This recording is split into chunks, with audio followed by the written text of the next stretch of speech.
YSR party నాయకుడు జగన్మోహన్ రెడ్డి గారు అధికారాన్ని అడ్డం పెట్టుకుని మా దళితులు, మా అక్కలు, మా తమ్ముళ్ళు, మా చెల్లెళ్ళు అని చెప్పి అధికారంలోకి వచ్చి అధికారం వచ్చిన తర్వాత ఒక దళిత బిడ్డను మరి కారు డ్రైవర్ని ఎమ్మెల్సీ అనంతబాబు మరి సంపి డోర్ డెలివరీ చేస్తే అధికారం నుండి కనీసం ఒక క్రమశిక్షణ చర్య కానీ ఏమి కూడా తీసుకున్నటువంటి వ్యక్తి జగన్మోహన్ రెడ్డి గారని కూడా క్లియర్గా కనపడుతుంది. అదేవిధంగా ఈ రోజు చూస్తే కూటమి ప్రభుత్వం వారు మరి చంద్రబాబు నాయుడు గారు కానివ్వండి, పవన్ కళ్యాణ్ గారు కానివ్వండి, మరి వాళ్ళు ఈ రోజున ఎక్కడ ఏది జరిగినా కూడా కులాలకు, పార్టీలకు, మతాలకు అతీతంగా ఎక్కడ అన్యాయం జరిగినా కూడా కనీసం తెలుగుదేశం పెట్టులో కూడా తప్పు చేసినా కూడా శిక్షించే విధంగా కూటమి సభ్యులు చేసినా కూడా పార్టీ నుండి క్రమశిక్షణ చర్యలు తీసుకుంటున్నాయి.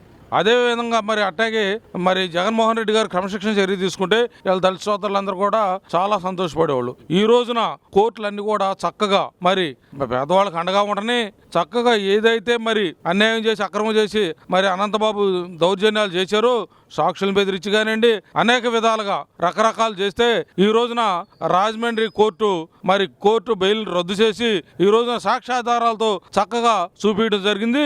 మరి ఇలాంటి చర్యని మరి కూటమి ప్రభుత్వాలు ముందుగా ఉండి మరి చక్కగా తీసుకున్నందుకు కూటమి ప్రభుత్వానికి ప్రత్యేకమైన ధన్యవాదాలు తెలియజేస్తున్నాం. అలా దుర్మార్గం ఆ రోజున ఒక ఎస్సీ క్యాండిడేట్ని మరి డోర్ డెలివరీ చేస్తే ఎమ్మెల్సీ గుండా అనంతబాబుని క్రమశిక్షణ చర్య కనీసం అతను పార్టీ సభ్యత్వం రద్దు చేయడం కానీ, ఎమ్మెల్సీని రద్దు చేయడం కానీ చేయకుండా మరి ముఖ్యంగా పాలాభిషేకం అతను బయటకు వస్తే, జైలు నుండి బయటకు వస్తే పాలు మరి పూలు ఈ రకంగా చేశారంటే ఎంత దుర్మార్గమైన చర్య కూడా ఆ గవర్నమెంట్లో ఏ రకంగా ఉందనేది కూడా మనం అర్థం చేసుకోవాలా. అంటే హత్యలు, మానభంగాలు జైళ్ళకి చేసి వస్తే కమ్మగా పాలతో అభిషేకాలు చేస్తూ పూలతో మరి చక్కగా వాళ్ళకి విరజల్లుతూ స్వాగతాలు పలుకుతూ ఈ రకంగా చేయడం చాలా దుర్మార్గమైన చర్య. అందుకని దళిత సోదరులందరూ కూడా గమనించాలా. కూటమి ప్రభుత్వం దళితులకు అండగా ఉంటుంది. చక్కగా మరి ఏ అన్యాయం జరిగినా కూడా ఎమ్మడే స్పందిస్తున్నారు. అందుకని ఈ రోజున కూటమి ప్రభుత్వాన్ని దళిత సోదరులందరూ కూడా చక్కగా కట్టుబడి ఉన్నారని కూడా తెలియజేస్తున్నాం. ఆయనకి ఏంటంటే వెనకమాల వైఎస్ఆర్ పార్టీ జగన్మోహన్ రెడ్డి గారు వినోదనగా ఉన్నారు. నాకు ఇబ్బంది లేదు, నన్ను ఏం చేయరు అనే ఉద్దేశంతో ఉన్నాడు. కానీ ఈరోజు అట్ట లేదు. ఈరోజు కూటమి ప్రభుత్వం చక్కగా కోర్టులు కానీ అన్నీ కూడా సాక్ష్యాధారాలతో చక్కగా ఉన్నాయి. ఈ రోజున ఆయనగా చక్కగా శిక్ష పడే రోజు దగ్గరలో ఉందని కూడా ఈ సందర్భం తెలియజేస్తున్నాం. అతనికి మాత్రం ఎమ్మెల్సీ అనంతబాబుకు మాత్రం మరణశిక్ష లాంటిదే పడాలి. ఏ మనిషి అయినా కూడా ఒక మనిషిని చంపటం అనేది చాలా దుర్మార్గమైన చర్య. ఆ ఏ వ్యక్తి అయినా కానివ్వండి, ఒక మనిషిని చంపటం అనేది చాలా దుర్మార్గమైన చర్య.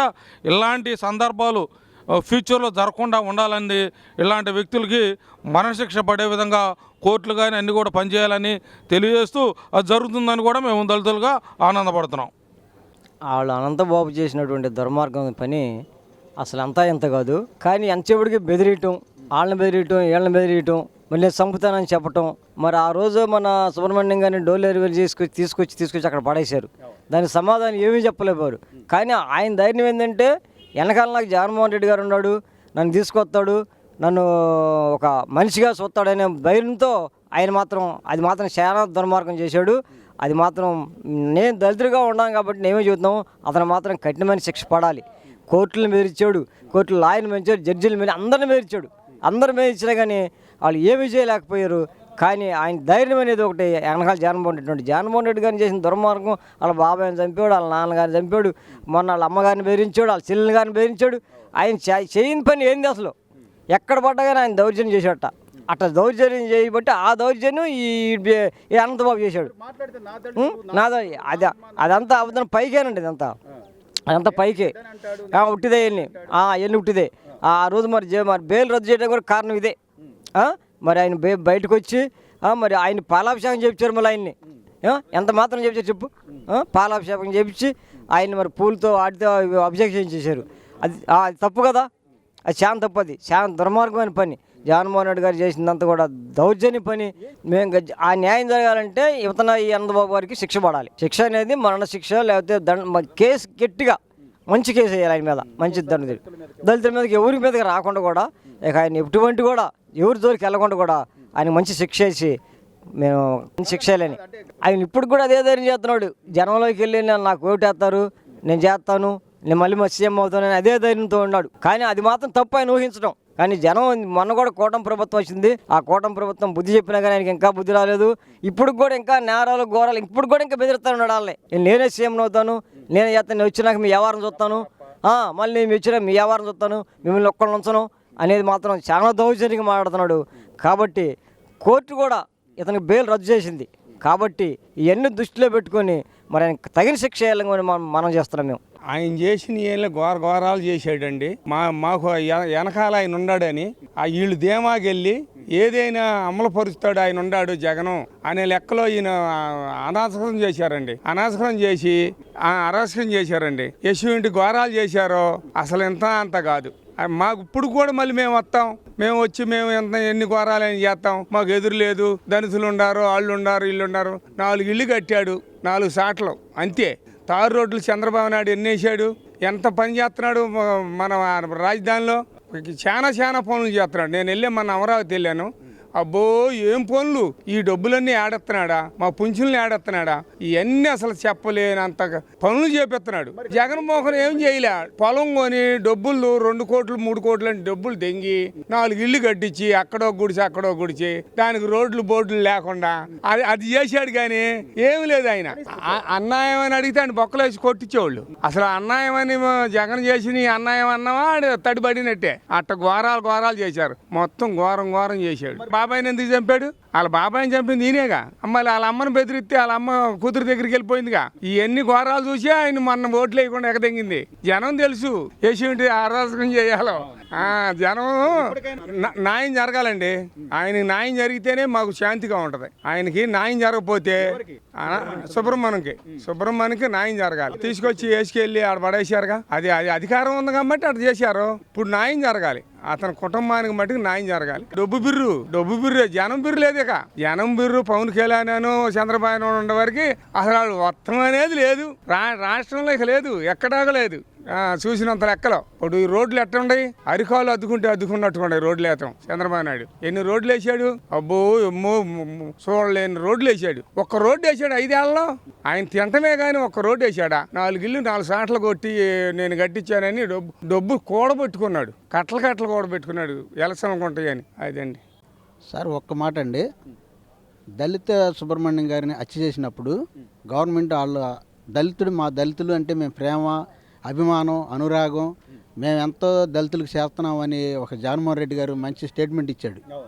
ఆ స్టేట్మెంట్ ఇచ్చినప్పుడు ఒక దళిత సుబ్రహ్మణ్యం గారిని డోర్ డెలివరీ చేసి నేనే చంపినని దర్జాగా ఎమ్మెల్సీ ఆయన తిరుగుతుంటే, మరి ఆ రోజున అనంతబాబు గారు తిరుగుతుంటే ఆ హోంశాఖ దళితులకి ఇచ్చామన్నాడు. మరి ఎవరైనా అరెస్ట్ చేశారా? సుచరిత గారు ఉన్నారు, మరి హోంశాఖ చేతిలో ఉంది. మరి ఈయన సీఎంగా ఉండి దళితుల మీద ప్రేమ ఉండవుడైతే అసలు అతను ముందు అర్జెంటుగా లోపల వేయాలా? వేసాడా? రౌడీజం అనేది ఇచ్చలవిడిగా తిరిగిందండి రాష్ట్రంలో. ఈరోజు రౌడీజం అనేది లేదు. ఖచ్చితంగా ఆ దళిత సుబ్రహ్మణ్యం గారిని చంపిన ఈ అనంతబాబుకి ఖచ్చితంగా శిక్ష పడాలి. ప్రభుత్వం కూడా చర్య తీసుకోవాలి ఇప్పుడు. ఎందుకంటే రౌడీ పాలన లేదు. ఇప్పుడు మేము దర్జాగా తిరుగుతున్నామంటే, ఇప్పుడు వైసీపీ ఉండేట్టయితే ఈ రోడ్ల మీద మేము తిరిగేవాళ్ళం కాదు, మాట్లాడేవాళ్ళం కాదు. అలాంటి పరిస్థితుల్లో మరి ఆ కుటుంబానికి న్యాయం జరగాలి. ఆ ఎస్సీలకి చేసిందే ద్రోహం ఇది కదండి. ఒక డాక్టర్ మాస్క్ అడిగాడు. ఎందుకు అడిగాడు సార్?